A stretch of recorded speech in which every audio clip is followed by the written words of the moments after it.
I think we're definitely recording this time. I don't know. Cue the music. Yeah, why not? Is that how we do it now? Is that the order of things? It's been so long. We're back, We are baby. back. If this somehow is your first episode trying out the Comic Lyra podcast, you think, what the hell's going on? We took a break. Then we came back for a couple of episodes. Then we took a break again. Yeah. But we're back properly. Problem is, the break was long enough that I thought we had started recording when we hadn't started recording. Yeah. But we spoke for a good 40, 50 minutes before I noticed, I think. So Yeah, we've done... So that stuff's all gold, Yeah. and this is a pale imitation. yeah, exactly. We're not going to get that stuff back. We're not even going to try and imitate it because, once the magic's gone, lightning in a bottle, But just know that while you listen to this episode, which is...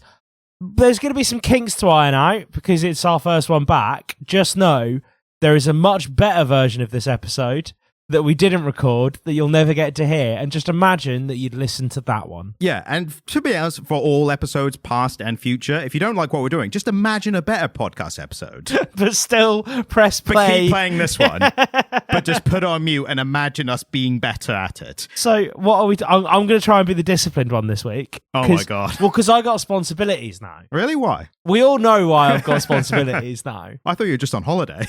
I fucking wish, man. If that's what a holiday feels like, I'm good. I wouldn't know. Yeah, responsibility. Let's do that then. So I'm going to be the responsible parent. And I'm the fun, cool parent. Is that it? Those aren't natural roles for us, are they? No, it's kind of reversed, isn't it? So what are we talking about this week? We are talking about... hang on. Actually, I've just got to double check my notes here because I've got it all written down and I read the comic and you read the comic. But I'm not sure if my notes are correct because we seem to be doing a non-superhero title. I did wonder. You were like, when's the superheroes cut? When's Batman? Yeah, I was like, this comic's really cool and all, but where the fuck is Batman? So we've just done The Dark Knight Returns in our banked episodes. Yeah. The most SEO-friendly comics you could possibly do. Literally ever. And now we're going to kill those gains by doing a non-superhero, non-existing franchise Really comic. niche and really weird. But on the plus side, it's a really good one. So we are doing Assorted Crisis Events. Crisis. Some people say crises. Americans, yeah. Well, a majority of our listeners are American. I'll have you know, actually. They are, aren't they? As we found out in our Spotify rap. So I know. I don't have Spotify anymore. Gotta be kinder to the Yanks now. I do. I really... You literally... For our American listeners, Ryan literally sent me a screenshot of our Spotify Wrapped at the end of last year and went, you have to be nicer about the Americans. And I was like, you know what? I think we can do without those listeners. And I'm here to tell you, financially, we definitely cannot. No, certainly not me. We can't do anything financially, but even more so important. So, Assorted Crisis Events is a image comic, original, own, new kind of thing. And the reason that it came under my radar is not only because I've been hearing people say how good it is, and we'll be discussing whether that's true or not in a moment, but also it's by one of the Comic Lyra favorite writers, one Deniz Camp, who you may remember from such comics as The Ultimates in the Ultimate Marvel thing going on, and Absolute Martian Manhunter. Yeah. Two highly received comics happening right now in the big two. One for DC, one for Marvel. Like, that's rare to have two big, well-known comics out at the same time. Yeah, I mean, that's sort of, that's Chip Zdarsky shit, isn't it? But even Chip will go one to the other. Like, it's I unusual suppose that they're... even he isn't, like, putting something out for both at the same time. No, he wrapped up Batman and then went to the Captain America series. Yeah. So he wrapped one up and moved to the other. Whereas Deniz Camp is just like, if you want me, I've got my existing commitments, so I'm doing one for Marvel, one for DC, and one for Image as well. Have we worked out if Deniz is a man Deniz or a lady Deniz? To the Google machine.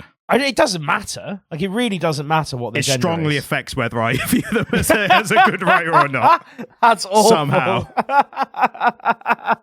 We only like works by female authors here at the Comic Literate Podcast. Yes, and some would also accurately describe us as painfully woke. So Deniz Camp is he is American, so a Filipino-American comic book writer. Not that any of that matters at all. It's the quality of the writing that we are looking at today. I just didn't want to use the wrong gendered pronouns. So I just call them by their name. Or them.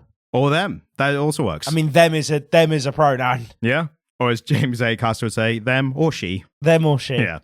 I find it really funny when people get really angry at pronouns, as if they don't understand what a pronoun is. I mean, the funniest version of that is some right-wing American who was like, Jesus never used pronouns. The response was just, and he said onto them or whatever.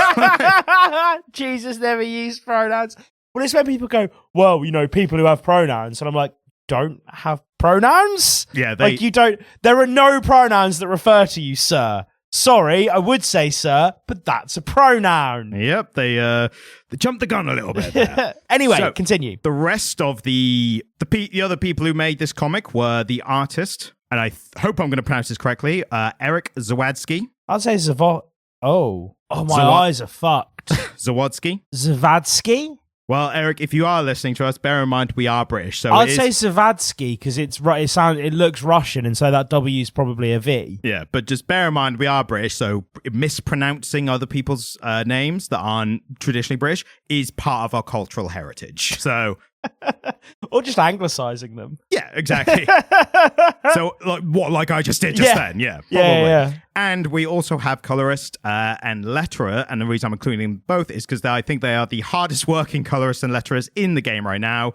Color from Jordie Bellaire and letters by, and I'm going to repeat what I just butcher someone else's name again, Hassan Otsmane-Elhaou. That'll do. That is, again, British. Can't help it. Yeah. Literally in the DNA. So, what did you think of Assorted Crisis Events? Do you just want my thumbs up, thumbs down opinion at this stage? Yeah, let's start soft, shall we? I liked it. I also liked it. Yeah, I liked it. I thought so. There was one issue in particular that I both really, really liked and felt was a bit heavy-handed. Yeah, I felt that it was a bit heavy-handed throughout. And ironically, my favorite issue was also the one that was the most heavy-handed, which was issue 4, the heart. The half. I think so, yeah. The town named Half 1 and Half 2. I think the best place to start is, because I think it will impact how we talk about it, is what it is, right? Yes. So, do you want to take a stab at describing what this comic is? Yeah. So, this is set in a version of Earth where time and space have become unstable. And so, there are time and space bending events that happen all of the time.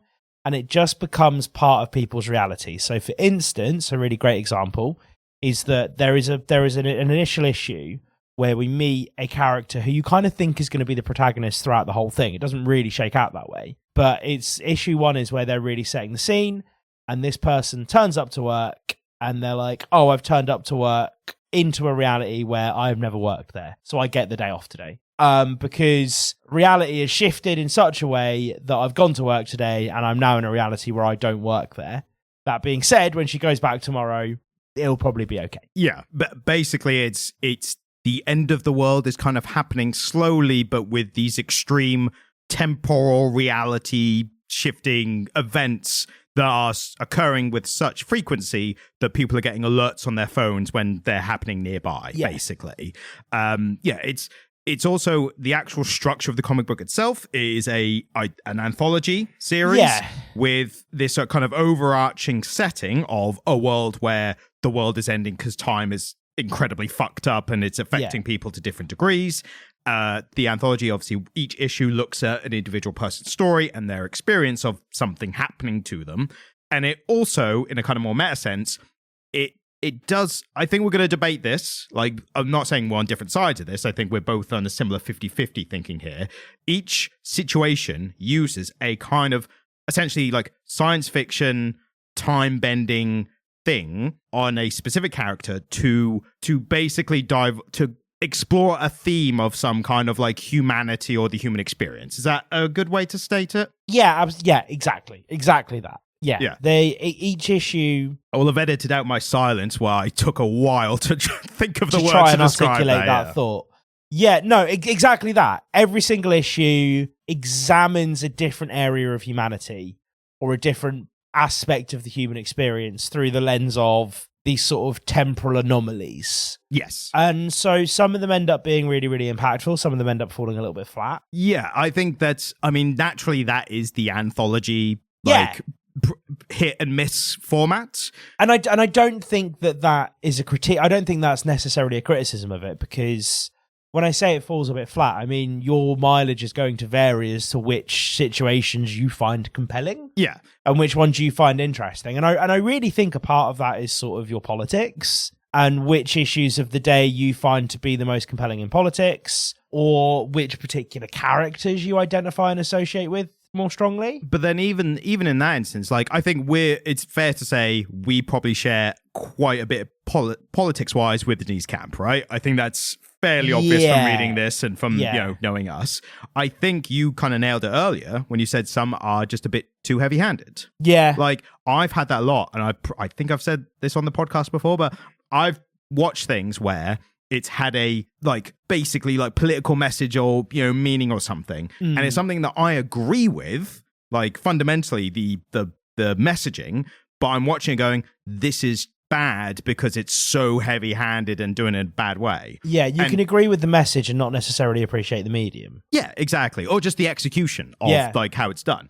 And it's hard with things like that, because then you'll get a bunch of people who disagree with it fundamentally of the message and criticizing it that way, and you're almost like a kind of very smaller, quieter voice in the kind of landscape being like, I agree with it, but I think it was bad because of this, and this reason, yeah? Yeah, exactly, yeah. And to be clear here, I don't disagree with the message. Yes. Like, I'm overwhelmingly... We're painfully woke, as we've stated. Yeah, I'm overwhelmingly in support of what they were trying to achieve with this.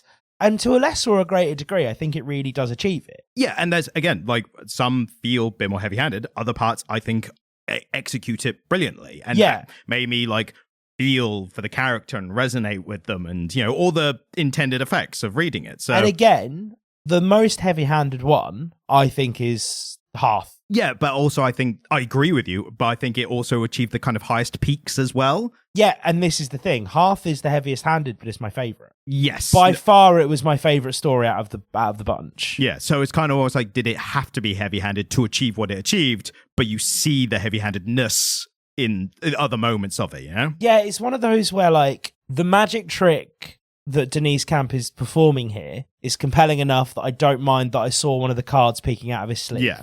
You know? Yeah, you're seeing the strings a little bit, but you're still enjoying the puppet show. Yeah, exactly.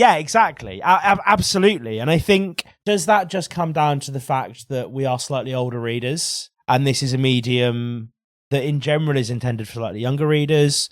Or is it just that we do this a lot? I don't think this is intended for younger readers, based on some of the stuff that happens in the no, that's a valid point. Yeah, I think this is more, it's not about old or young or anything. I think it's more about, how often do you see...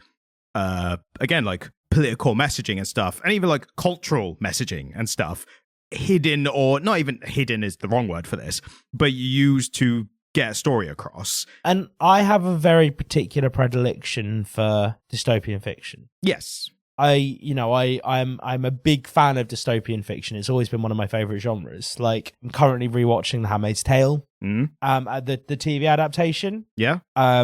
With Peggy from Mad Men. Yeah. In my head, I really like to Photoshop that is Peggy. I mean, it kind of works out. I too am enjoying some dystopian fiction right now. I am rewatching Batman Beyond, so we've both got things going on. Yeah. Yeah, totally. But yeah, I like dystopian fiction, and I get there are elements of this that kind of start to hit on some dystopian themes. I wouldn't make an argument that this is dystopian fiction, because it isn't. It's science fiction. But I mean, it could be both. Well, and this is the thing, isn't it? I think there are some elements of sci-fi that can sometimes bleed into dystopian fiction. I would argue that when 1984 was published, there were certain elements of the technology that existed in that world that is a bit science fiction-esque. And so sometimes for some dystopian, for dystopian fiction that relies on surveillance and tech that was coming out in the mid to late 20th century, that stuff has to rely on some sci-fi elements to give us the technology that unfortunately we now have. Yeah. And that is unfortunately being used Is it still sci-fi if it came true? Yeah, and this is the problem, isn't it? Like, do we retroactively reclass it as just accurate, basically? I think 1984 is very, very, very prescient. Yeah. No, I agree. think 1984 was the only thing that George Orwell got wrong in 1984 was that he was working from the assumption that we would need an authoritarian presence to make us accept the surveillance. All they needed to do was make it affordable and useful. Yeah. And then we bought into it. Yeah, no, That's exactly. all the companies that want to surveil Convenience, I think, was the main thing. Absolutely. They sold us on convenience for the surveillance. And that's the only particular that George Orwell got wrong in 1984. Obviously, it's pushed to like a ghoulish extent, and we are not at that point in our current timeline where we are being surveilled, where the surveillance is being used to control us to that extent. But no doubt we are being surveilled. Oh yeah, of course. I mean, we're putting our stuff out as a podcast, so I hope we're being surveilled. Yeah. We want more people to surveil us, if anything. Just go to the link and download the episodes. And I mean, again, it's just like every single thing that you use on your phone that is either cheap or free, you are the product. Yeah, 100%. And once you start to scroll through the apps on your Android phone or your iPhone, and you look at all the really clever, cool services that you get for free, mostly from Google, you go, yeah, fuck. To maintain all of this and keep this going, they are making a lot of money from whomever they're selling my data to. Yeah. 100%. And whoever wants that data fucking wants it. You know what I mean? Yeah. Mental. This is the last I'll say. We'll go back to the comic. It's funny with the TikTok debate in America when they were like, look at Japan. It's like, it's a Chinese-owned app and they'll get our data and do malicious stuff with it. It's like, yeah, probably. But so is Google. Well, no, not like in a more direct way. If you ban TikTok or whatever, it's like Chinese governments were like, what do we do now? Oh, I guess we'll have to buy the data from an American company like Microsoft. Like, that's literally the alternative. It's like, and whatever. Anyway. Which is why I don't use Microsoft anymore. Yeah. But back to the comic. Again, the anthology thing, I think, is going to reflect how we're going to talk about the story once we get to that. Yeah. And say, I think... You want to go issue by issue? I think it's the best way. Like, it's judging each one... It's always kind of how you want to approach these things. Because I have different things to say about different issues. Like, I think that's... No, I get that. Yeah. I'm not questioning it. I'm happy to do it. It sounds like you're questioning it. I am kind of questioning it. That's right. I acknowledge this isn't a dictatorship podcast. I more than welcome your questions. Well, I think it's because, to my mind, Hearth is very much like a microcosm of the whole. Okay. I feel like by talking about that one issue in a lot of detail, we can really get towards the spirit of what's going on in the rest. I think the first issue... You're convincing me, actually. I think the first issue and Hearth are so central to... Is it Hearth, isn't it? I thought Hearth, it was Hearth. I think the pun was that it's Earth, but Hearth. Right, okay, I missed that. Yeah. I think the first issue and Hearth are kind of like, to have a really detailed conversation about them, you're really getting to the spirit of what this thing is and how it functions and what it's doing. Yeah. No, you know what? You've actually convinced me. I agree with you. I think the most I want to do for the other ones is literally just say like what the thing, like what the synopsis of the other issues are. And I think all of them warrant discussion to some level. Yeah, but Hearth is the one that we'll get into the nitty gritty of and be like, this one we're examining under a microscope, but that leaves the rest of the issues, if you're listening and you haven't read, exactly, that you can, And then I think the first one is really important because it's maybe the most human story. Yeah, it sets the tone for the entire thing. So before we get all into that, I do think we do need to dedicate some specific time to the art. Shit, we used to do that every week. yeah, let's do that. Because I think the art is kind of the biggest strength of this entire comic. Yeah, I think it's cool that it's kind of consistent throughout all 8 issues. Well, it uses different color schemes in each issue, which I think is really great. Absolutely. That's why I was leaning to like, let's talk about each issue, because the art made me feel like each issue was its own story.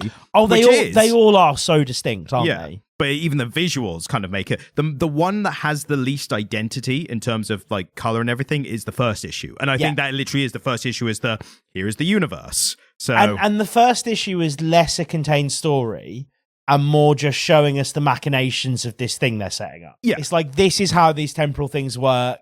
This is the extent of how weird it can get. Okay, drop you in with issue 2, which is then more of a kind of standalone. So which one is issue 2? So issue 2 is issue 2 is a guy who experiences his life kind of out of order. Oh man, that one's so fucked up. That one made me feel so many things. Yeah, and that is the one that I was kind of like, again, we'll get into that into the story. That's a great. I will leave this image up on nothing to remind us of. To talk about this one. Issue. I think I actually, again, as a new parent, I don't want to keep harping on about it. But it's as hard a parent, not to. I felt. But issue 2 was like such a gut punch. Yeah. Issue 2 was a bit brutal. I think that's why I'd kind of pushed it to the back of my head. Yeah. Because it was so brutal, I kind of didn't want to think about it. Yeah, no, I kind of stopped, we'll get to that. Sorry. In terms of the broader entire series, and we're only talking about the first 7 issues. This is a comic that we should have, if we could have, we would have done it last year, because I think retroactively,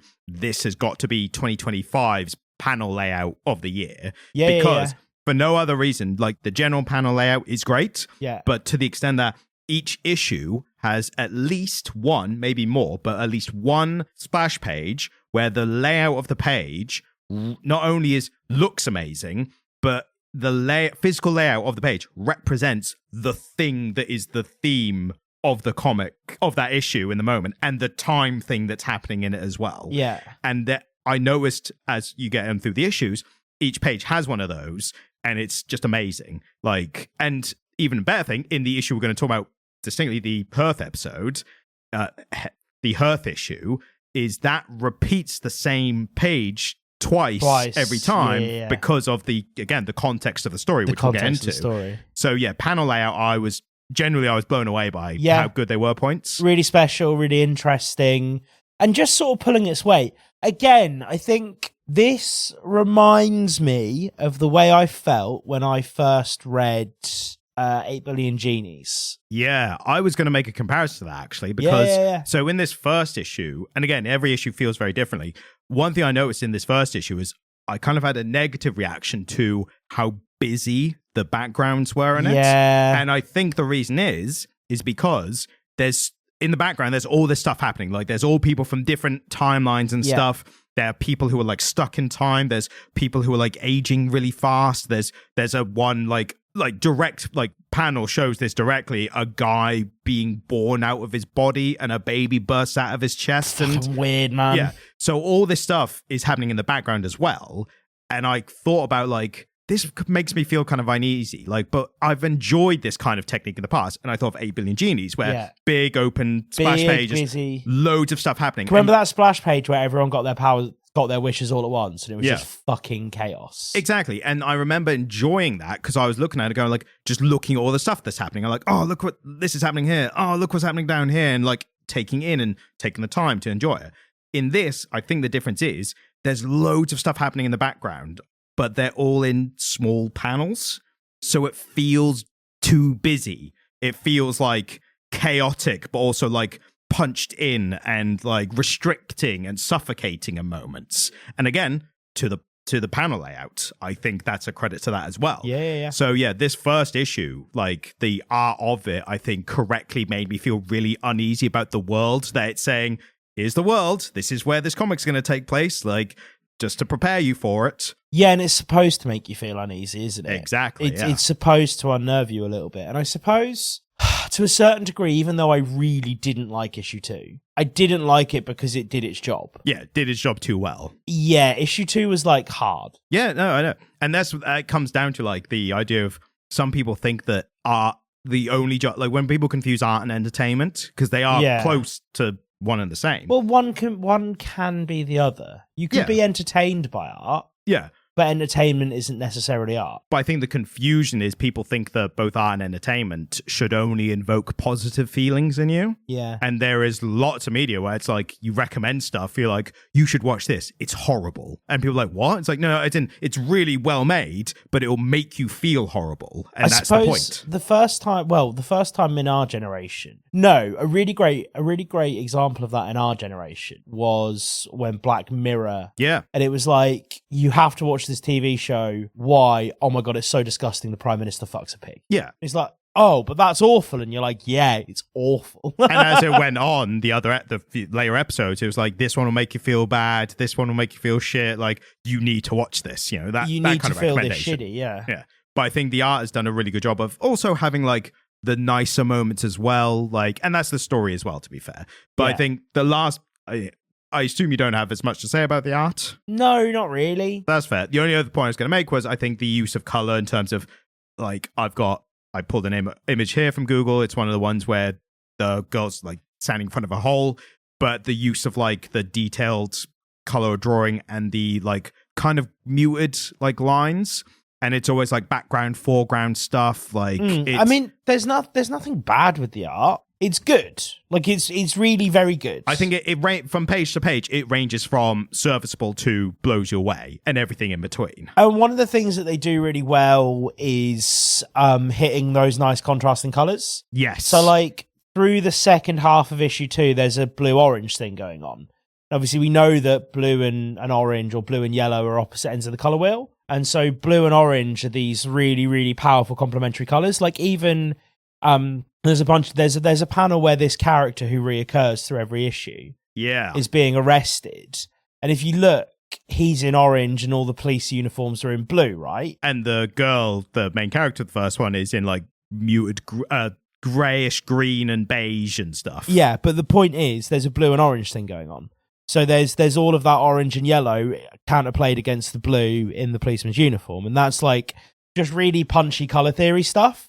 So yeah, it's doing all of that really, really well. It's not to say that there's anything wrong with the art. It's all fantastic. It's just not really what you're here for. I think, to be fair, after a while, I was kind of anticipating the great bits of art. Like, again, it's not every single page, but I got enough great like single experiences of like a splash page or a panel layout of a page where I was like, oh, the next issue, there's going to be some great moments, just even art-wise, that I'm looking forward to, and I have no idea where they're going to be, you know? So it did its job in that, regard.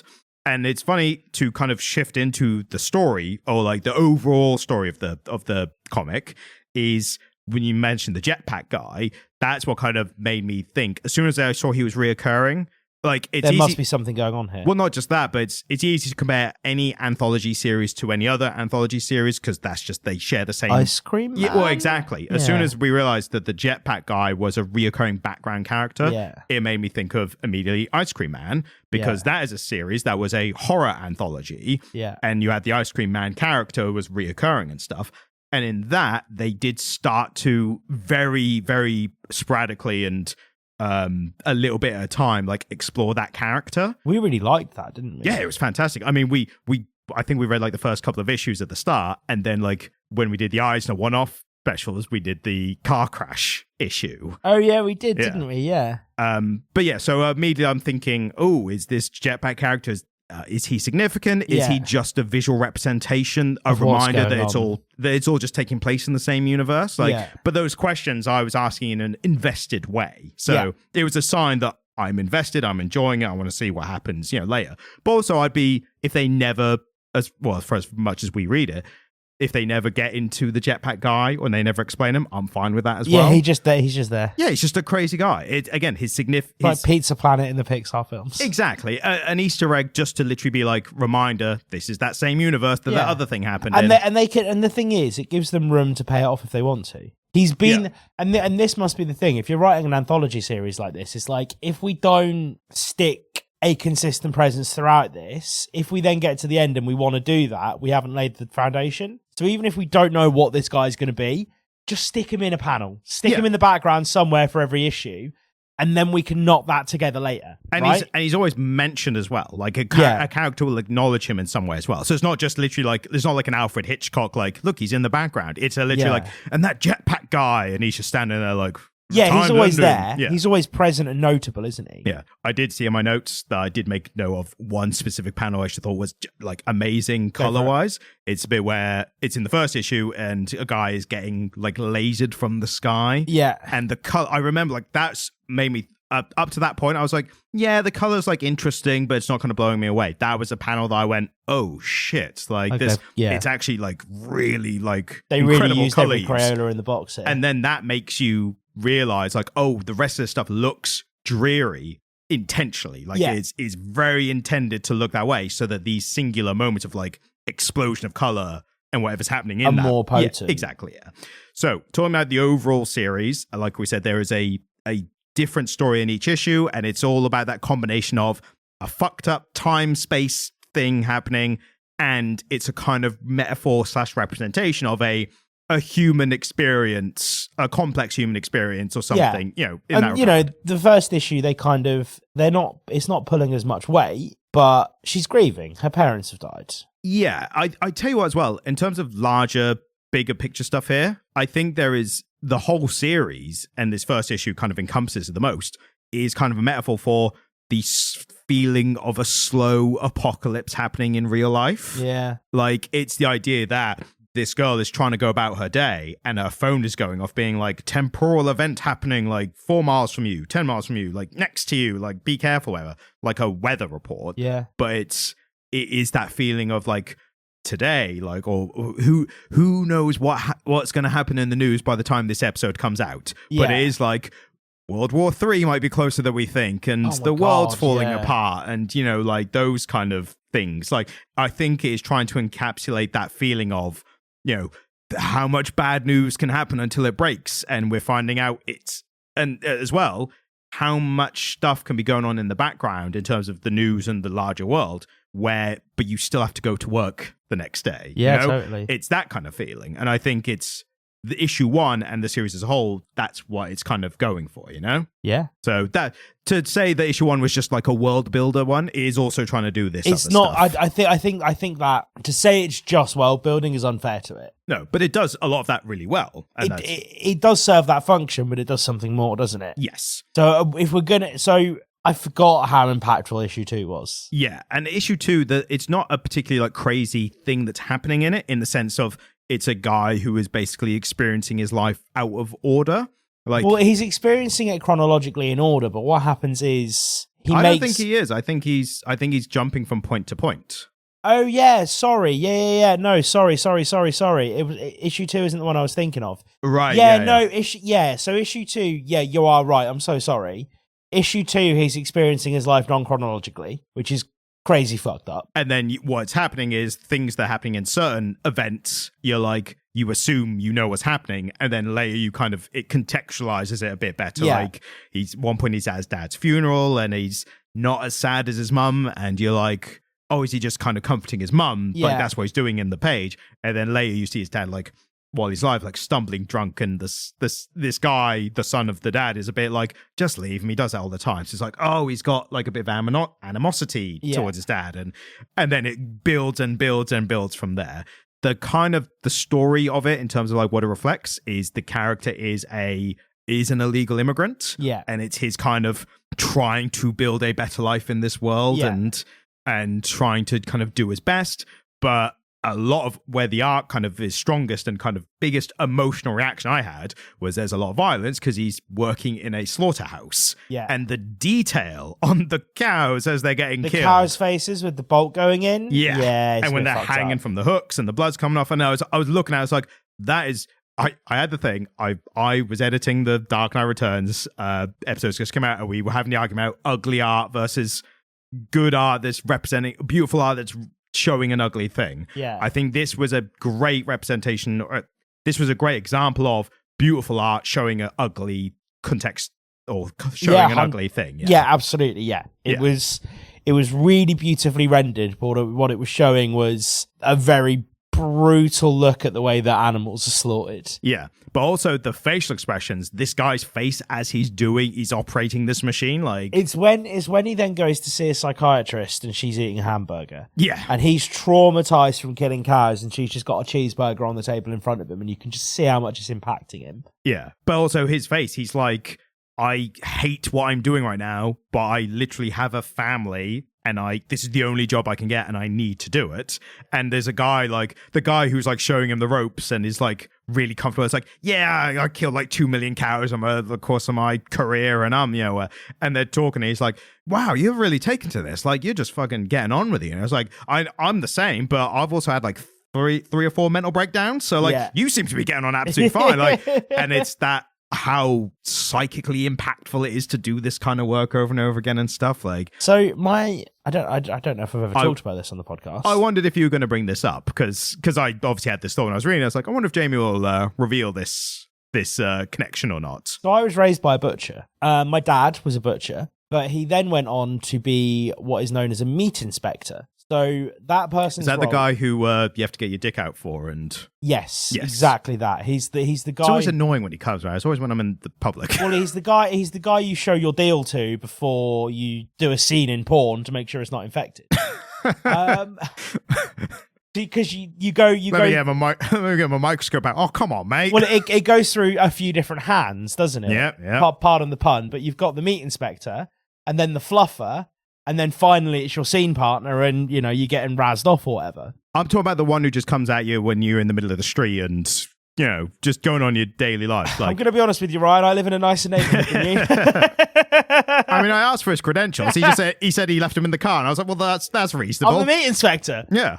So a meat inspector. Their job is essentially they are hired by the local council, not by the slaughterhouse operator, and their job is to ensure that the quality of the meat that comes out of the slaughterhouse is edible for humans. So they're there to monitor any risk of infectious diseases or any known diseases. They kind of fulfill a bit of a role in terms of animal welfare as well. So part of their role is making sure that the animals aren't being mistreated before they're slaughtered. But he had a certain degree of mental fortitude, and he is still a meat eater. The man really loves his meat. I mean, to a certain degree, like, I get the idea that some people are like, this might put you off eating meat forever. It's like, I think the reverse is also true, where it's like, once you've done that, eating meat at home is nothing compared to. So yeah, absolutely.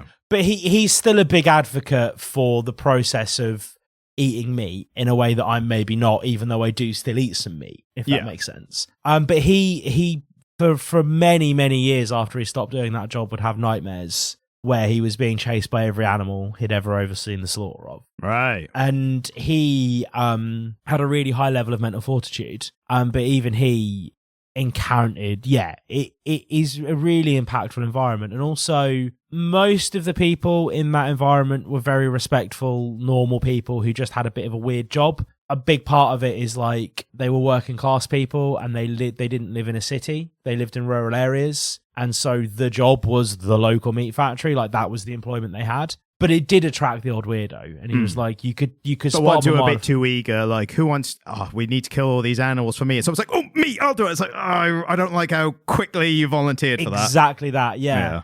I mean, it's interesting. I mean, I suppose the thing that was most interesting from that was that I was vegetarian for like 5 years. But I was one of very few vegetarians I knew who had eaten testicles and brains, and just because these are cow parts you're referring?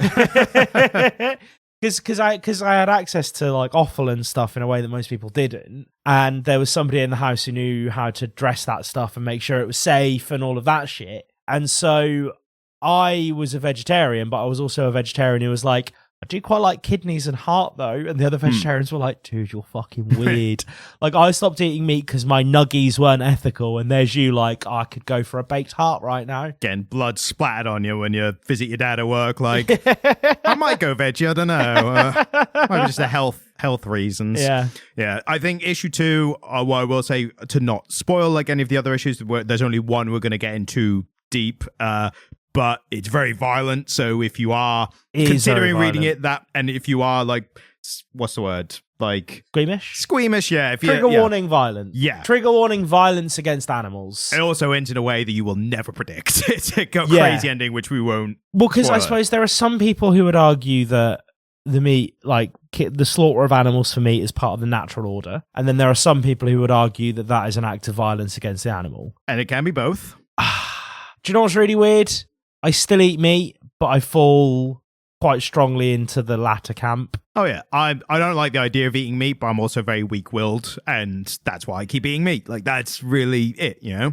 So if I eat meat less and less often these days. And if we might have ruined our woke credentials with it. By not being vegetarian. Yeah, like, these guys aren't vegan. We both do plant milk though, don't we? Yeah. But also it's because I think we're at an age where we're a little bit lactose intolerant, I think. I'll be honest with you. I mean, you definitely are lactose intolerant. I'm definitely lactose intolerant. So I don't do any dairy anymore. And I do very, very little red meat. That's the healthy way. Well, it is, yeah, because the red meat was just killing me so slowly.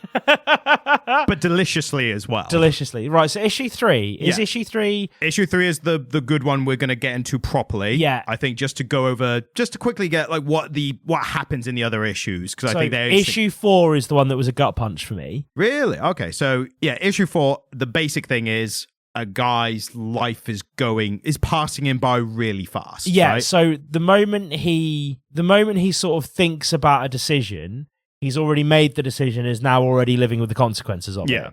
So he doesn't remember interviewing for a job, but he's already working there, and then he goes on a date with a girl, and then it's as soon as he thinks about it, it's already date number 3, and he's like, you know what that means? And then it just cuts to they already have children. Already have children, and then like you see all of his roommates that he has over the time that he's a bachelor all at once.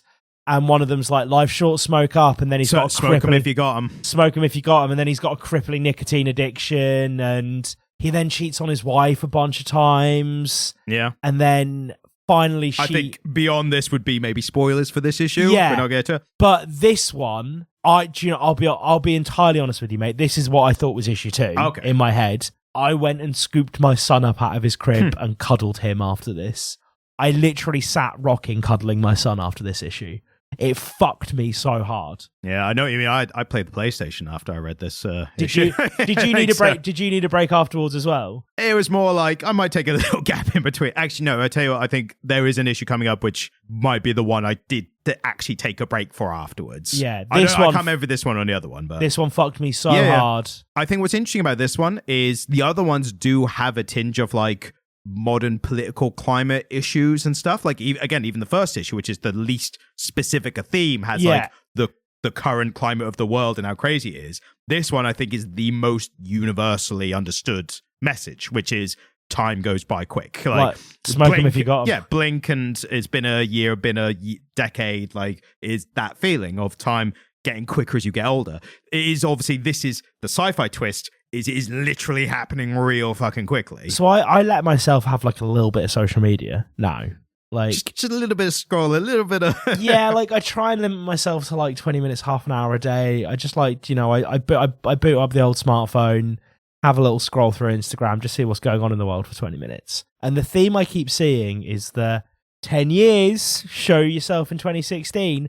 2016 was Trump and Brexit. Yeah, 10 years ago. 10 years ago is when we worked together in that office. Yep. It doesn't seem as long ago, but now it is. That's feral. It's 10 years ago. It'll feel more like 10 years ago at the end, because we've literally, it's 2016 you're talking about, so we just got into it. It'll feel more like that after a year has passed, you know? Well, we're in 2027 and it's nearly 2030. Yep. And then 2040 and 50, but also by 2030, I can't remember what the year is, but I think like Superman and Batman going to public domain, so got that to look forward to at the very least. That'll be great fun. Yeah, I'm looking forward to it. I can't wait. I can't wait for the comic literate to start backing Superman porn. Oh, when reading third-party like Superman and Batman stuff, like. Well, let's be honest here. If we're still doing this when Superman and Batman go into public domain, we will have to make a Batman horror? Mickey Mouse horror crossover. Yeah, like our version of the Avengers. Yeah. But really shitty. Yeah, I'm up for that.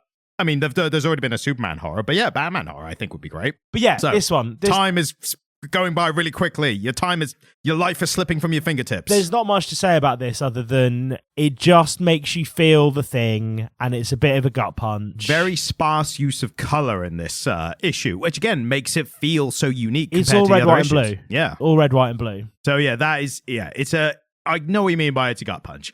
I think for me it was issue 5, which was the one that made me have to stop and take a beat. Yeah, and I 5 was hard. This is the one that I think we should say the least about, but essentially it's a young girl through completely spontaneously experiences the same minute of time, or 62 seconds of time, repeated for what she describes afterwards as 1,000,000 years. So she literally experiences a time loop for, she doesn't know how long, but it feels like it was millions of years. Yeah. And then is suddenly expected to be okay afterwards. And also the minute she experienced relates to kind of what the theme is of the issue. Pretty rough. Yeah, exactly. Yeah. And the ending of that one, I think that was like really low lows in terms of like how you're feeling while you're reading it, but then like a kind of, you know, a bittersweet high at the end to a degree. And I think, that this was the issue that I had to go, I'm going to step away for a minute and maybe come back to this like later, you know? So yeah. Yeah. Okay. Probably the less said about that one, the better. Yeah, maybe. And then issue 6 was another gut puncher one, I think. Such a gut punch. Yeah, it's a woman whose husband is experiencing a temporal issue where he suddenly changes age from like middle-aged to minute to minute. Yeah, I don't think it's minute to minute because they talk about him having good days and bad days. So I think that's the only bit I'm going by to assume that it's like at least he's in a state of being per day. But also that's a very close link to the theme and the metaphor of the issue, which is, I assume, just it's dementia essentially, isn't it? It's having a close loved one, another half who is mentally declining slowly over time. And you never know what you're going to wake up to. Exactly, yeah. And that one was real hard to watch at points. I tell you what, this entire series is really good at doing, introducing characters for one issue and make you care about them really quickly. Yeah. I think that's a credit. We've waxed lyrical about the art and the panel layout and the colors and stuff. Huge credit to the writing. Yeah. You care about, I think, of the characters, I think the character I had the least kind of connection with is probably the first issue character. And yes, because we're less focused on her story. Yeah, new world, new setting and stuff that's going on with it. And you're looking more at that. Whereas then as soon as you get from issue 2 onwards, they're very focused on like, here's a person, here's what they're experiencing. This is why you should care. But yeah, this was one that really kind of grabbed me in that way. There was a line in it that I noted down, which again, in terms of like the closest, and again, maybe this was heavy-handed, like as a metaphor, like, you know, it is a person caring for their loved one with dementia or, you know, diminishing capacity or whatever, but it also did the job really well as well. Yeah. So how much can you say it's heavy-handed when it's doing the thing it's intending to do? Yeah, when it's absolutely hitting that nail on the head. I think I know what you're about to say. Yeah, the line, it might be the same one. The line is, but the worst day together is better than the best day apart. Yeah. And that, I stopped and I was like, I have to note that down because that is extremely impactful and one to remember just generally. The only line I noted down was a joke in the Hearth episode. I probably noticed as well. I don't know if I noted it down or not. Yeah. So issue 6, real gut puncher. Issue 7 was an interesting one. I think it's the first one where I didn't feel depressed for quite a few issues. Yeah. And it's also, on the surface, the darkest one, when it's actually not. Because it's about a guy who somehow has corpses of himself from seemingly other realities turning up in his presence every now and then. Yeah. And he just like the first page is he literally wakes up to a corpse next to him in bed and he's just like, another one to deal with. I just love how commonplace it is for him. He's just like, oh, it's interesting just my cross to bear. Yeah. It's interesting that the character kind of looks a bit more comical in a sense. Like he has a bit more of it because everyone else, there's more of a like to scale realism, you know, looking like real people. And he's the one that kind of looks more like a cartoon character. Yes. Have you ever had like a big existential crisis though? Maybe. Like it's hard to say because like unless you know for sure you've had one, it's, you know, hard to say. I had one in like 2021 where I just became probably a time a lot of people had theirs. Yeah, I know. I imagine a lot of people had existential crises around that time. I think I was just playing Dark Souls at that time. Yeah, so I became acutely aware of and really, really quite fixated on my own mortality. Oh, I had that back when I was 19. Yeah. I had mine because there's real deep personal to get into a podcast. But if you're this far into an episode, I guess you know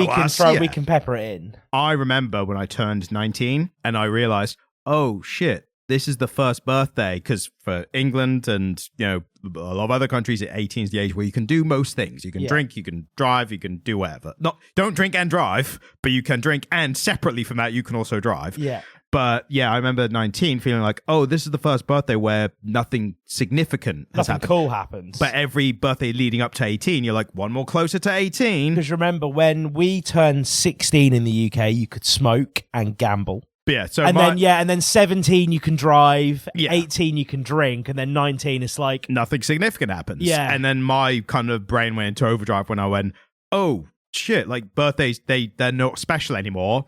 Oh, that they're just going to keep going, and life's just going to keep going, and then you get to the end of your life and you die. And that was for me. I was like, oh shit, I'm hyper aware of my own mortality now. Yeah, so I became, and this comic to me kind of reminded me of how I felt during my existential crisis, because I remember Googling it and they're like, really normal, this will happen to most people once or twice in their lives, they'll have a little existential crisis. Imagine how fucking full of yourself you have to be to not have like a awareness of your mortality until like you actually have a scrape with death or something. Yeah, totally, right? And it's like, it's really normal, everyone has it, it'll go away in a few months and you'll be better. And it did. And I can now even talk about it. But at the time, that's kind of how it felt. Like, you'd wake up in the morning and everything would be normal for a minute, and then you'd turn over, and metaphorically speaking, you'd be faced with your own corpse. Like, you'd be faced with the thought that you are not always going to be here, right? Yeah. And that's kind of what this reminded me of. I really felt like this was a really elegant metaphor for like a really, really potent existential crisis. See, for me, I think what actually happened, the story of this issue, I think it didn't connect with that meaning, because I thought about that as like a potential, because it's a very, again, heavy-handed thing of waking up and your corpse is next to you.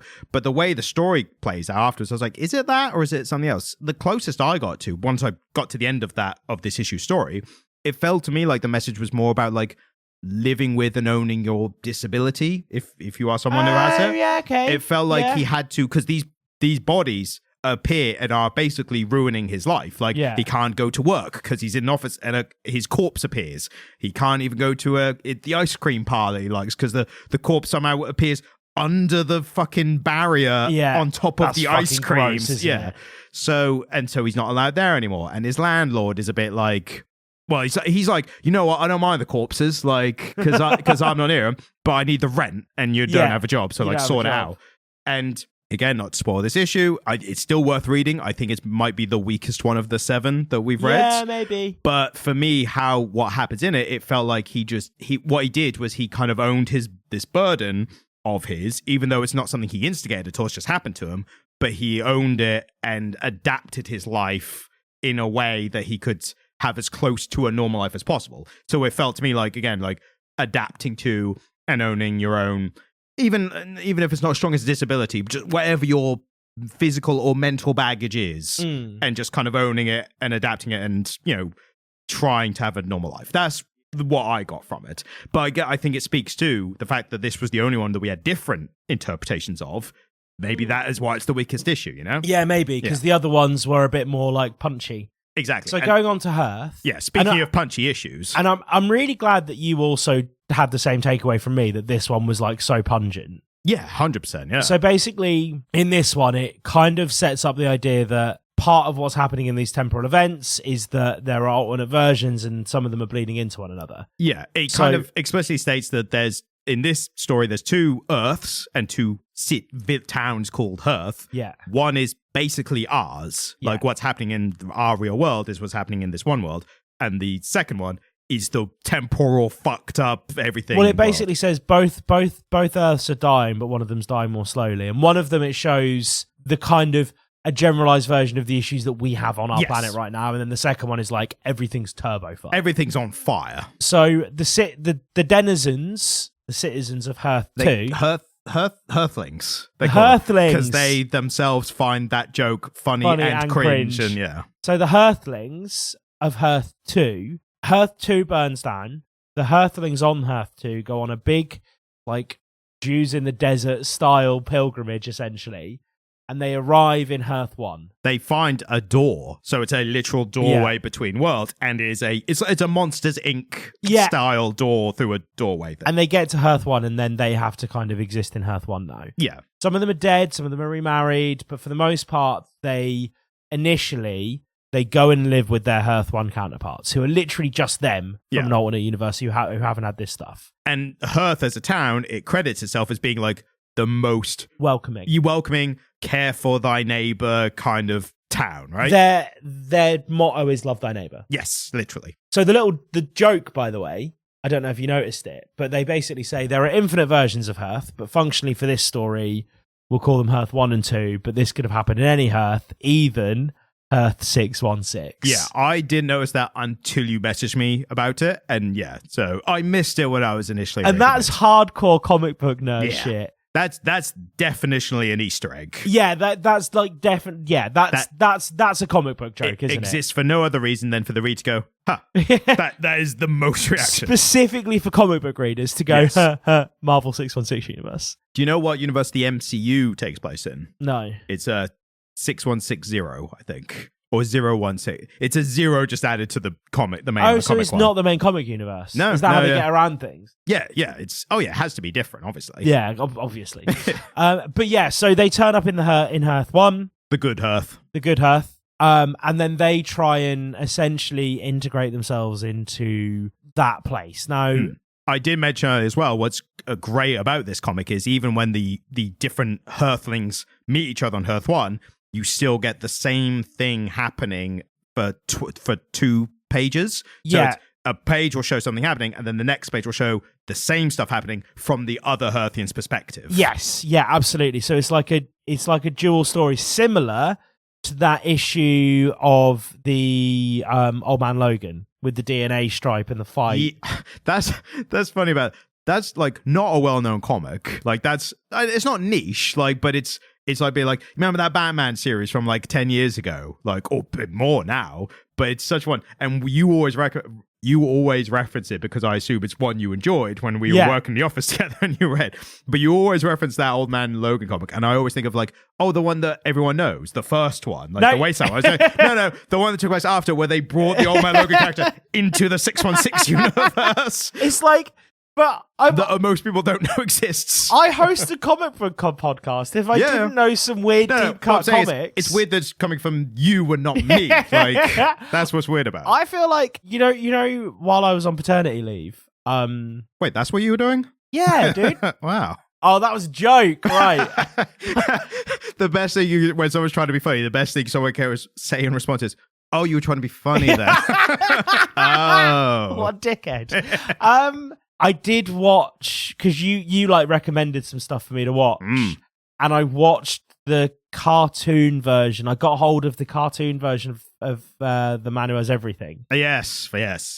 Fantastic. Fucking great. Yeah? I feel like my comic book nerd deep creds went up, particularly when, it's the little things. Like somebody will mention, like something comic book related will come up, and I'll go, blah, blah, blah, blah, blah, blah, blah, blah, blah. And they look at me and they're like, are you a comic book guy? And I'm like, no, but also kind of yes. We've also had this conversation about Star Wars. It's like, are you Star Wars fans? We're like, no, I don't think of myself. Fuck midichlorians. But I've also seen all the films, I've seen the TV shows, I've played a lot of the games, read some of the comics out there. It's like, am I a Star Wars fan? I have a lightsaber on my wall. But I wouldn't say I'm a fan, no. But yeah, no, same thing. But yeah, so the Hearthlings of Hearth 2, it starts out quite peachy. Quick one, that Justice League episode, did you wait for the credit? Yeah. Yeah, it's a good one. When you see it written down, you're like, God, that's weird seeing that on a thing. Yeah.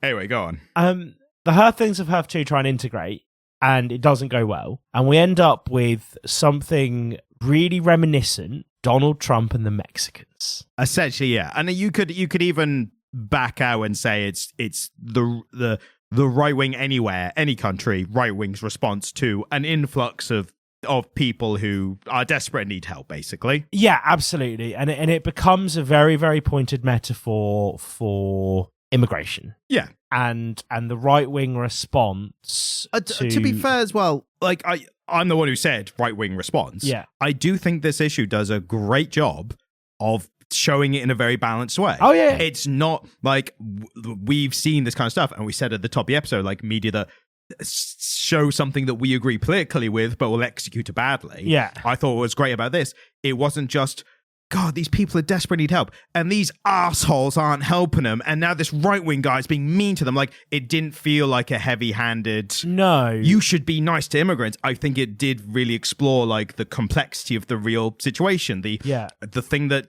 really sold that for me is the mayor keeps calling the federal government, be like, we need resources to help with these extra people, and he's getting nothing. I suppose, and this is the one key difference between real life situations and this situation. Yeah. Which is, in this situation, essentially the population of this town has doubled overnight and the infrastructure hasn't grown. And that would be a massive issue. Like that suddenly means that, and it happens here, the class in school that your child goes to has doubled, right? Yeah. Or, the Hearthlings of Hearth 2 were on the go for a year, and so all of their kids had to be held back a year in school. So they're seeing their counterparts who are the same age as them a year ahead of them because of the trauma, and they're all super traumatized, and these other kids aren't. And so, they've really pressurized this situation by making it play out over a much smaller community. Because, of course, a developed country, and I'm being fucking emphatic when I say this, a developed country can absorb and house immigrants to the level that we are seeing it in, let's be pointed about this, the UK right now. I mean, like most Western countries. Immigration into the UK or the US is not an issue for us. Our country has enough going on that we can house these people and give them jobs and support them in having meaningful lives, right? I would say I'll counter in a way that I think you will agree with. I think that the more complex way to look at it is that it's not working that way because the way the system is set up, where people are coming into the country who are, again, desperate and from like way worse off places and coming here for better life and just, supporting their family and all that kind of stuff. I think the entire system is set up where they are brought in with barely any possibilities by design so that they can be exploited as the cheaper labor. It's a systemic problem. Yeah, it's a systemic problem. It's not a case of like people coming in and be like, and whatever qualifications you have, you can get whatever job you want and, integrate in society. I think they are worked against that. Do you know in the initial process of seeking asylum in the UK, people, the right wingers will often rate, they get benefits and this and that and the other. They're not allowed to work while they seek asylum. Like, they don't have the visa for it. They're not allowed to work. They don't have national insurance numbers. And so it then becomes, they don't pay tax. And it's like, because our government doesn't want them to pay tax. They don't want them to be functioning members of our society. Yeah, that's what I'm They what want I'm to other them. Yeah. They want to haul them all up in a hotel that you can protest in. My point is that we in the real world see this play out against a country. England isn't a big country, but it is a country nonetheless. And so we're seeing this play out, this really, really complex interplay of, people. I mean, let's be frank here, we're all immigrants to some degree in the UK. If you go back far enough in anyone's family tree, none of us are actually fucking English. And the term English refers to the East Angles. I reckon the most native are probably the Welsh. I mean, when you look at their language and stuff. They are, the Welsh or the Cornish, because even the term English describes the East Angles. So the people of East Anglia who have Saxon heritage.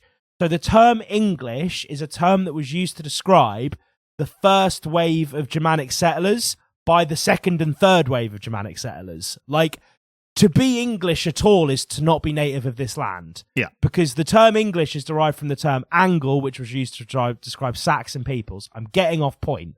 My point is, we're seeing a simplified version of the actual process of immigration here, because what we're seeing is a very small and localized population double. Yeah, exactly. Right? It's condensed so that it can tell these to scale versions of the larger story. Because it then gives us a bunch of really interesting interpersonal stories. So one guy, the alternate universe version of him died, right? Let's just call it the 616 and the absolute universe to really upset the comic book nerds. Yeah, you're getting...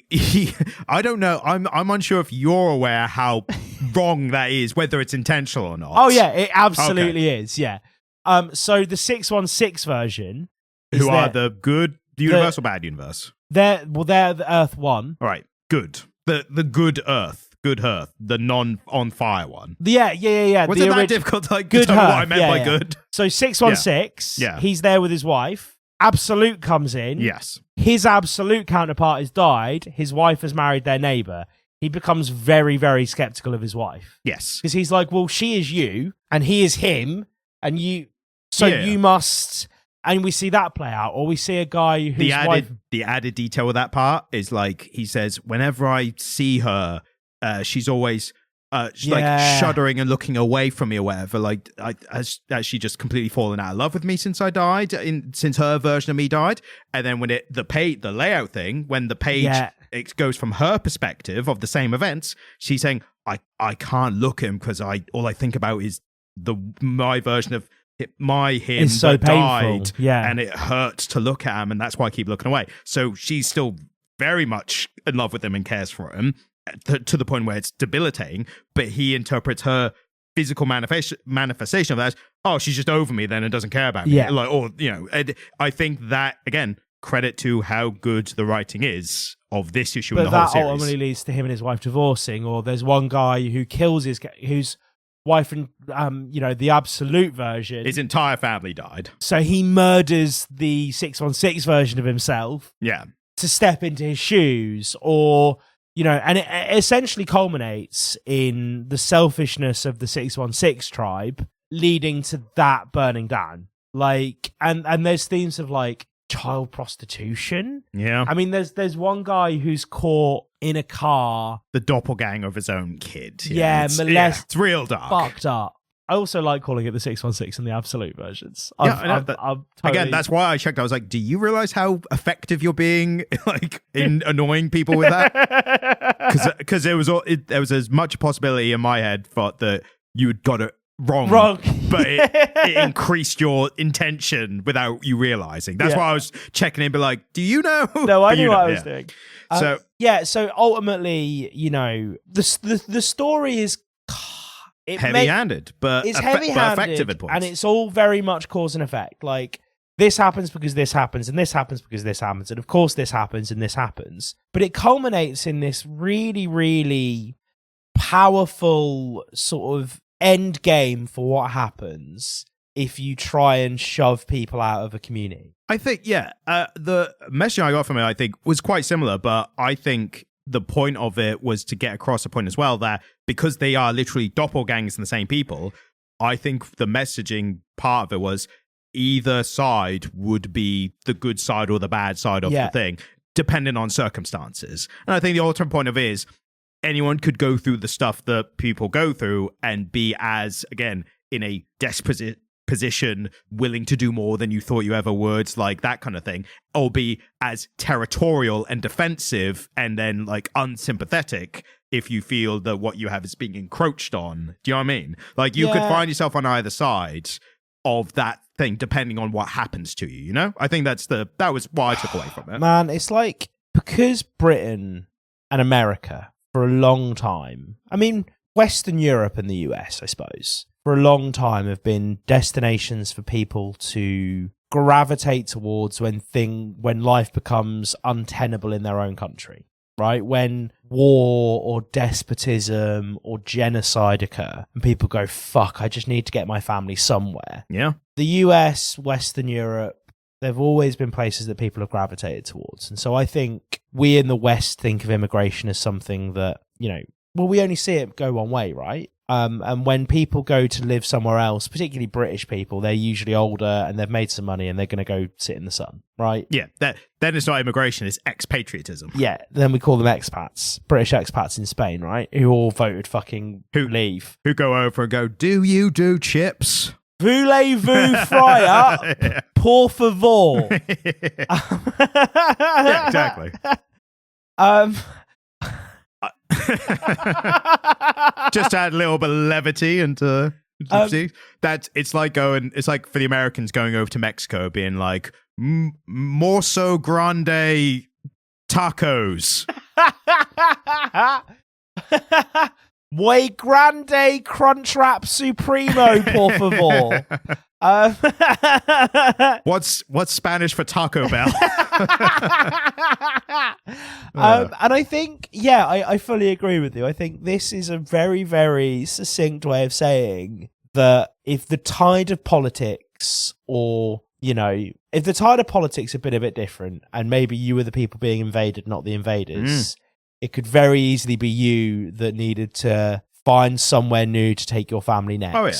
but also the uncomfortable thought that accompanies that on the other side, which I think people on the left or very pro-immigration people like don't want to say out loud or whatever, is that the people who are the desperate immigrants in this situation, if the roles were reversed, they could just as easily be the people who are like, no, not in my country, get out. Yeah, like 100%. it is the circumstances dictate kind of, what happens. And there are so many countries that we really celebrate that have mad strict immigration laws, like Japan. Oh yeah. The Japanese... Australia have a pretty high bar. Yeah, Australia has a high bar, but that's mostly to keep us out. If we're being honest. I think if the Australians could say like, no more English, but everyone else is cool, they would. No, they let us in for a year, don't they? They give us like a year. I think it's 3. It's 3 if you're under 30. Yeah.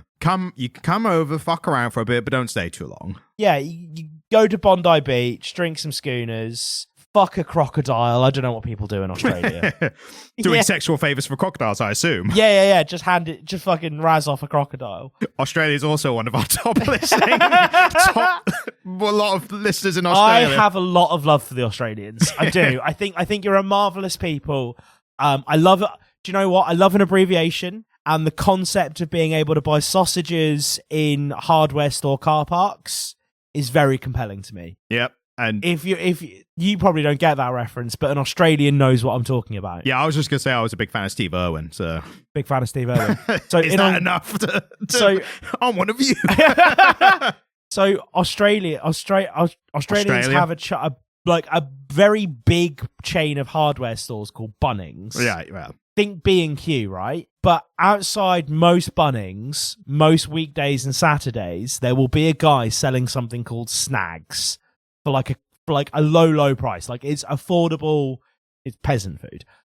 So a snag. You had me at low price. Because Australian and American sausages tend towards the beef and not the pork. Right. It'll be a beef sausage with sauce of some description in a slice of white bread. But a whole sausage, slice of white bread folded over it to form a hot dog bun. Yeah. Called a snag.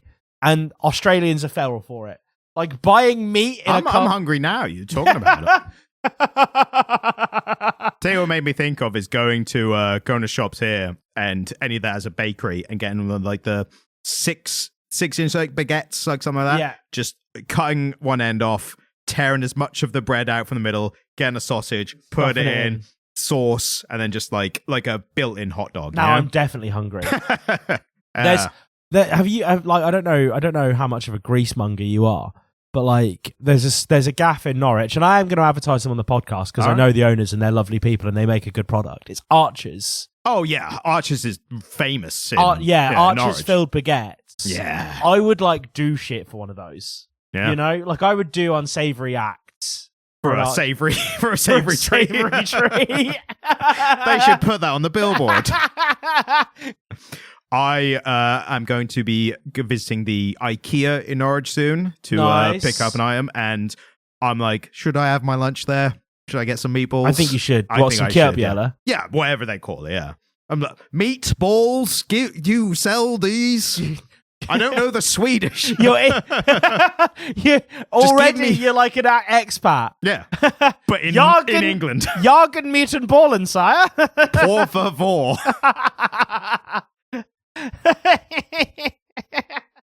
So we managed to salvage a pretty somber discussion of immigration with some humor, and I think that's a positive on the. I don't think we've I don't think we left ourselves enough time for like a really in-depth discussion of that. That's a different podcast altogether. Yeah, that issue is like galling and beautiful by turns, and it's powerful.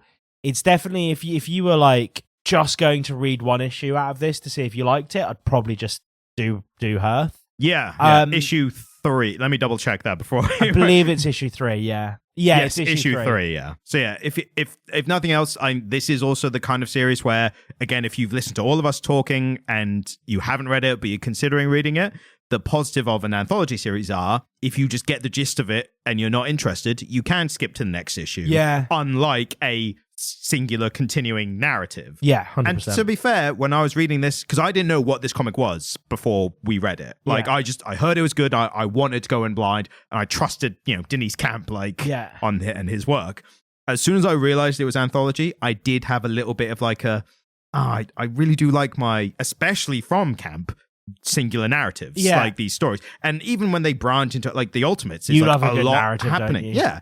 But yeah, exactly. But so when I realized what that was, I was a bit like, let down. But the strength of individual issues, I think for me, specifically issues 3 and 4, and to an extent 5, those are the ones that made me, and 6 as well. There was a bunch of issues that made me glad that it was what it was. So yeah. I mean, I definitely, yeah. It's 100% worth reading. Retroactively, our 2025 panel layout of the year, like 100%. Like, yeah, going that's back in time to award that. Has the award episode has come out, hasn't it? When I was editing it that I actually had a realization of I should have gone the other way in a vote. Which one? I think I should, because we can do this. We can retroactively change something. No, I think we're stuck in it now because it'll make us. So we've given the awards. Yeah, this is an award we didn't give out, so we can retroactively do this one. Right. The ones we have assigned, I think, are set in stone, and that'll make us more careful. I regret giving best story to Captain America instead of Beneath the Trees Where Nobody Sees. Because when I was fair enough. When I was listening back to it, the argument I made at the time was, like Captain, like any modern established character, how difficult is it to make a new story that's interesting when they've been around for so long? I do think Beneath the Trees did more with less. Which one was I trying to argue for? I think you were leaning more towards Beneath the Trees, and then I swung you around with You swung me around and I conceded. Yeah, but we were neck and neck, like, in which to pick. I'm not mad at that decision, though. Ultimately, I'm still happy with that decision, but I see where you're coming from. Yeah. But yeah, so best panel layout of the year. I think this might be one we may go back to like later in the year, because we could. If these issues gave us this much to talk about, like another 6 or 7 issues could give us. Is there going to be more? I just assumed this was going to get 8 issues and that was it. I don't know. It doesn't say. Normally they'll say on the front like 1 out of 10 or whatever. It hasn't given us anything like that. So we'll see how it goes. I'll keep an ear to it. Keep your ear to the ground. Exactly. And next week. I don't know what next week is, guys. This is me finding out live reaction. So we have just done a bunch of Batman. The listener will have experienced us just doing a lot of Batman with the Dark Knight Returns. We're doing more Batman. We got some more Batman to do. In fairness, I'm okay with that, because even though you haven't done Batman for a while. Yeah, it's been a few months, so I'll do some Batman. That's cool. And what's interesting... Is there any Dick Grayson? I don't know, because I haven't read it. Oh, okay. I've intentionally kept away from this. Can I tell you something? So I'm on a really, really clean diet these days because I had a health thing. I'm wondering how this is going to refer back to Dick Grayson. So I'm on a really, really clean diet these days. I don't really eat much processed food anymore, like very, very little. Right. But one thing I do have a penchant for, we both do actually, is Kinder. Fancy Dan. Is Kinder products, right? Yeah, we both love a Kinder product.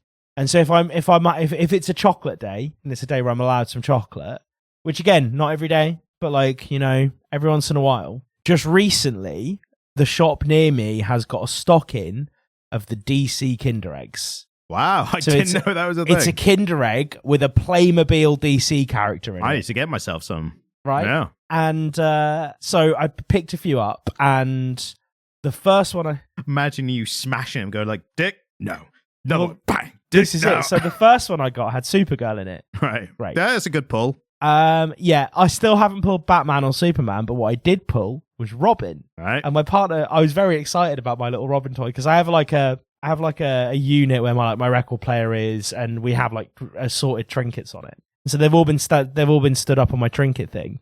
My partner took one look at it and went, is that Jason Todd? And I was like, fuck you, bitch, fuck you.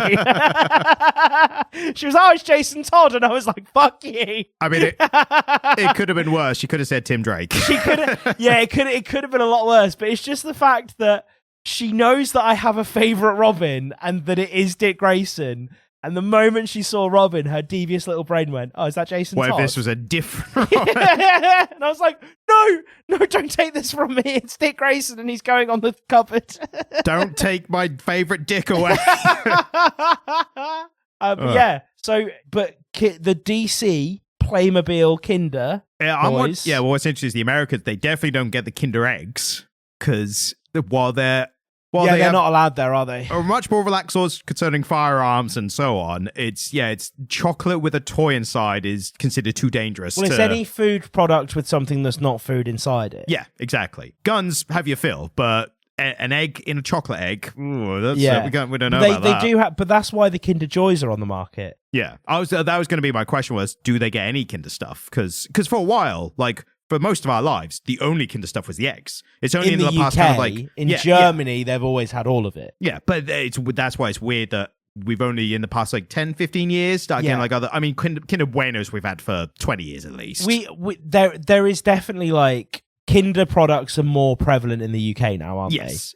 I mean, there's a shop near me that I've told you about where every time I go in, it seems like they've got a new Kinder thing, and I'm like, how did that happen? You know? Where did this new Kinder product come from? Yeah, I don't know what it is about. I think for me, we've gone way off. Yeah, I was going to let you finish your point. I was going to be like, we should probably wrap up this episode. The joy of a Kinder product for me, delicious. Yeah, as an adult though, it's delicious, and it is the perfect portion. It depends what it is. Because like a Kinder Bueno, that's like 2 chocolate bars, so that's a lot. But like the general Kinder products, like the eggs or the little mini bars. I like when I'm out and about, I like buying the little Kinder milk bars, whatever, like because it's perfectly portioned. That is the exact amount of chocolate I want. Thank you. Yeah.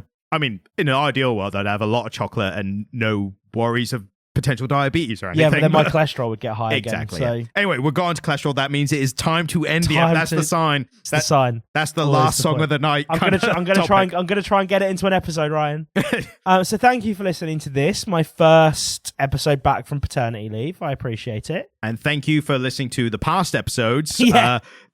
I made a point in one of the banked episodes where I see the downloads and I see people like our highest downloaded episode still to this day is the first episode, because that's one where people discover us at any point. We and really they go need back. to like do something about that and make some of those. Yeah, this was the point I was going to make. Is I said in the banked episode, don't start there. Like give it like, I don't know, give it like 100 or 150 episodes or so. That's when we start getting good. I think we're 151 now. At least a year. Like at least go a year in 52 episodes. I think that a genuine turning point, and it's not to say that we weren't good at all before this, but I think a watershed moment was our Watchmen episodes. Yeah. I think that was where it clicked like noticeably for that stuff. There was definitely a point about 3 episodes in where we decided to get into the comic before about 45 minutes. And that definitely helped. That helped listener retention.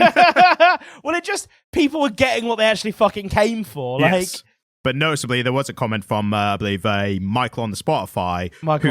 To spite us, would go back to the first episode and listen to all the episodes again from the start. Oh, no. He's going to re-download everything. Oh, no, please don't. Oh, no, please don't do that. Oh, no, that really hurts our download stats if you go the whole way through from start to finish. No one else do that either. No one else. Don't support him in this. None of you download every single episode on every podcast capture. Please don't do that. And definitely don't tell your friends and recommend this podcast. No. Or if you're any online spaces and maybe there's like a forum or something, like a Reddit. Like, I want some podcast definitely don't recommend us. Or is there any content about comic books? Because everyone seems to be kind of the same. I want something a little bit different, a little different view, perspective. Maybe quirky and British. One of them's a dad. Like, I don't know. Maybe both of them might be the dad, but they need a paternity test. It turns into a whodunit. It's a Jerry Springer episode.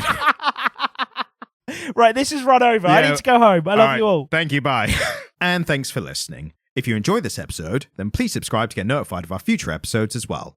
And if you're feeling particularly generous, then please leave a 5-star review on whatever podcast app you're using. If you'd like to get in contact with us, then send an email to comicglitter@gmail.com. You can also watch videos by me on the Comic Stand YouTube page, which is linked in the description. Thank you, goodbye.